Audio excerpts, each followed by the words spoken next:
जसी विवाह के विधि श्रुति गाई, महामुनि न सो सब करवाई।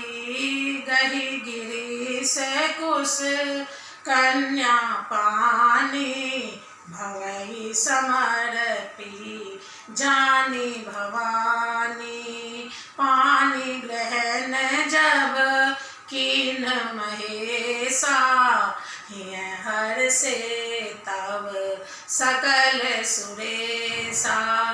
वेद मंत्र मुनि बड़े उच्चरहि, जय जय जय शंकर सुर करहि। बाजहि बाजन विविध विधाना, सुमन वृष्टि नभ भई विधि नाना। हर गिरिजा कर भयउ विबाहु, सकल भुवन भरी रहा उछाऊ। दासी दास तुरत दासी दास तुरग रथ नागा, धेनु बसन मणि वस्तु विभागा। अन्न कनक भा जन भरि जाना, दाइज दीन न जाई बखाना।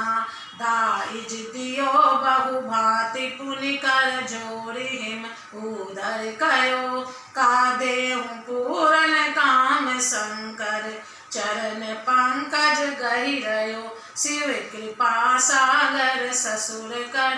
संतोष सब भातै कियो, पुनि गए पद पाथोज मैना। प्रेम परिपूरन हियो, नाथ उमा मम प्राण सम। ग्रह किंकरी करेऊ, क्षम्यौ सकल अपराध अब। होई प्रसन्न बरु देहु। वेदों में विवाह की जैसी रीति कही गई है, महामुनियों ने वह सभी रीति करवाई। पर्वतराज हिमाचल ने हाथ में कुश लेकर तथा कन्या का हाथ पकड़कर उन्हें भवानी शिव पत्नी जानकर शिव जी को समर्पण किया। जब महेश्वर शिव जी ने पार्वती का पाणी ग्रहण किया, तब इंद्रादि सब देवता हृदय में बड़े ही हर्षित हुए। श्रेष्ठ मुनिगण वेद मंत्रों का उच्चारण करने लगे और देवगण शिव जी की जय जयकार करने लगे। अनेकों प्रकार के बाजे बजने लगे। आकाश से नाना प्रकार के फूलों की वर्षा हुई। शिव पार्वती का विवाह हो गया। सारे ब्रह्मांड में आनंद भर गया। दासी दास रथ घोड़े हाथी गाय वस्त्र मणि आदि अनेक प्रकार की चीजें, अन्न तथा सोने के बर्तन गाड़ियों में लदवाकर दहेज में दिए, जिनका वर्णन नहीं हो सकता। बहुत प्रकार का दहेज देकर फिर हाथ जोड़कर हिमाचल ने कहा, हे शंकर, आप पूर्ण काम है, मैं आपको क्या दे सकता हूँ।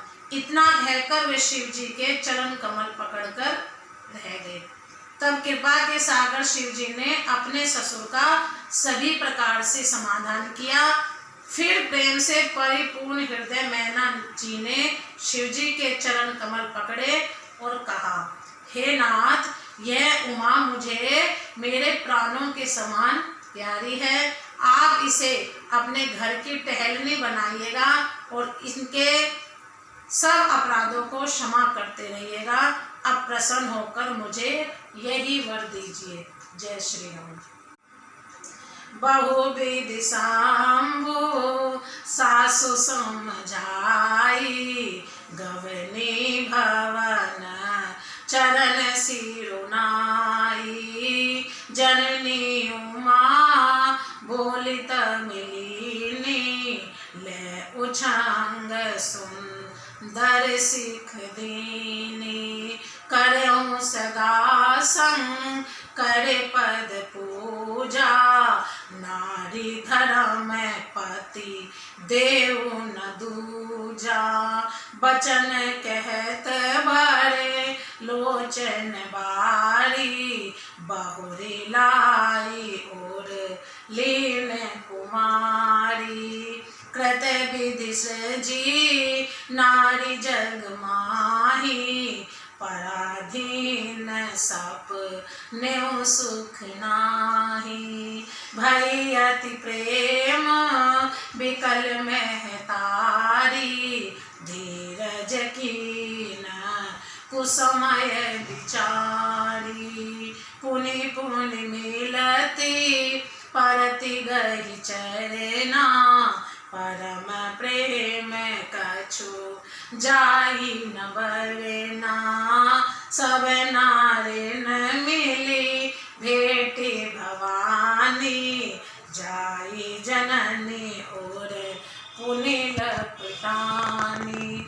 जननी बहुरी मिली चली, उचित असीस सब काहू दई। फिर फिर बिलोकति मातु तन सब, सखी लै शिव पहि गई।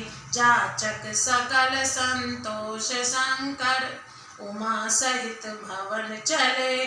सब अमर हर्षे सुमन बरसी, निशान नभ बाजे भले। चले संग हिमवंत तब, पहुँचावन अति हेतु। विविध भांति परितोष कर, विधा कीन वृष केतु।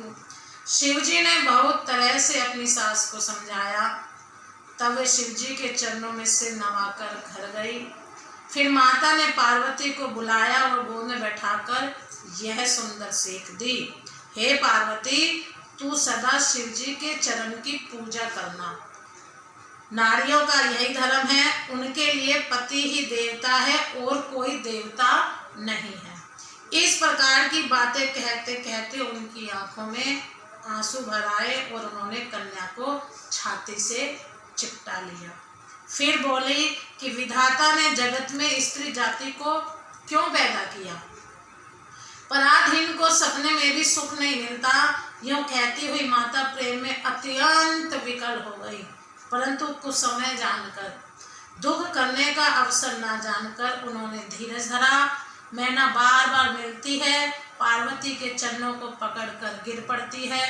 बड़ा ही प्रेम है, कुछ वर्णन नहीं किया जाता। भवानी सब स्त्रियों से मिल भेंट कर फिर अपनी माता के हृदय से जा लिपटी। पार्वती जी माता से फिर मिलकर चली। सब किसी ने उन्हें योग्य आशीर्वाद दिए। पार्वती जी फिर कर माता की ओर देखती जाती थी। तब सखियां उन्हें शिव जी के पास ले गईं। महादेव जी सब याचकों को संतुष्ट कर पार्वती के साथ घर कैलाश को चले। सब देवता प्रसन्न होकर फूलों की वर्षा करने लगे और आकाश में सुंदर नगाड़े बजने लगे।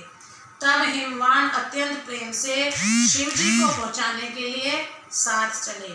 ऋषिकेतु शिव जी ने बहुत तरह से उन्हें संतोष कराकर विदा किया।